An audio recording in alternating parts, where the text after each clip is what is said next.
Yeah,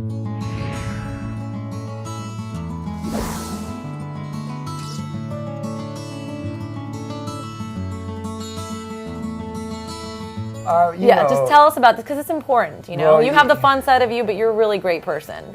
You are. Thank you. Appreciate that.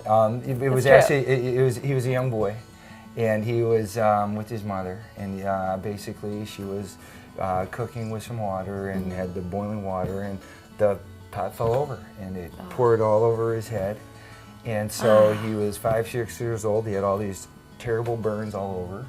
And how did he come into contact with you? Well, so throughout his life, he was really hindered by that. He didn't want to play sports. He didn't want to go out. All the other kids were doing stuff he couldn't do because he didn't have the hair and he was uncomfortable. Since 5? Since he was a little boy, yeah. Oh my God. And so when he got a little bit older, he searched and tried to find doctors to fix him, but no one was interested in helping him because he was so scarred. Nobody They didn't know what to do. Well, either they didn't know what they didn't know what to do, or they were hesitant to do it because they didn't want the liability. Right. Because once you start that case, then you own it, and so it's a risk. You're taking a risk every time you touch somebody. But you took that risk. That's what I do.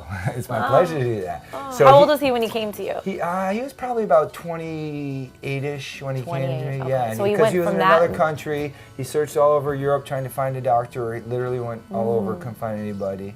He was wearing one of those hair pieces, and he was basically miserable with his glued-on hair piece. Yeah. And he came into our office, and because he saw, you know, the signs for what I do and stuff. Yeah. And he met with me, and you know, if anyone's got a story, and you know, that's so I'll help him out. amazing. And so he came in, and we booked him immediately, and the blood supply worked out terrific. So you weren't afraid to take on this case?